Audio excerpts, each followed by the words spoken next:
વડોદરાના ખિસકોલી સર્કલ પાસે ભક્તિના સ્થળે જ લોહિયાળ ખેલ ખેલાયો હોય તેવી ઘટના સામે આવી છે। ધોળા દિવસે હત્યાની ઘટના બની છે। વડોદરા શહેરના ખિસકોલી સર્કલ પાસે આજે વહેલી સવારે હત્યાની એક દર્દનાક ઘટના સામે આવી છે।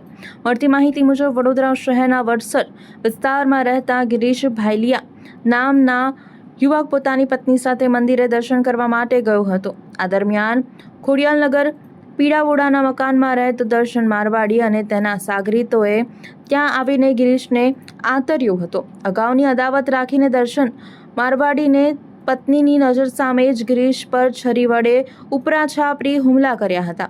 ગંભીર રીતે ઘાયલ થયેલા ગિરીશને તાત્કાલિક સારવાર અર્થે સયાજી હોસ્પિટલમાં ખસેડવામાં આવ્યા હતા, જ્યાં ફરજ પરના તબીબોએ તેને મૃત જાહેર કર્યો હતો।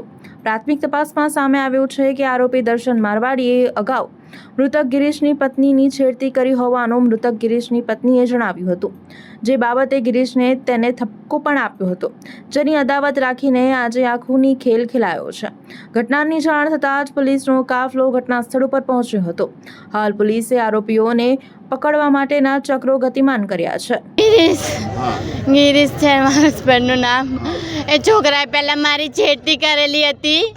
મારા ઘરવાળા એને પૂછ્યું કે કેમ છેડતી કરી, મારા સમાજમાં એની બદનામી થઈ। છોકરાએ સ્વીકારી ભૂલ કે મેં ભૂલ કરી, તાર વાઈફનું નામ લીધું છે। પછી એને બદલો લેવા માટે મારા ઘરવાળાને મારી જોડેથી લઈ ગઈ, મારી આમે ચક્કુ ગાલે, આ ચાર ચક્કુ આ લોહી રહ્યું। મારા ઘરવાળાનું મારા ઘોડામાં બેભાન થઈ ગયો। મારા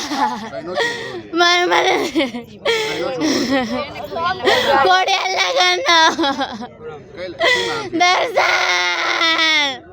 મારી જોડેથી લઈ ગયો। મારા ઘરવાળાને હાથ ખેંચીને ફોન કરીને મારા આમું ચક્કુ ગાલી, મારા આમ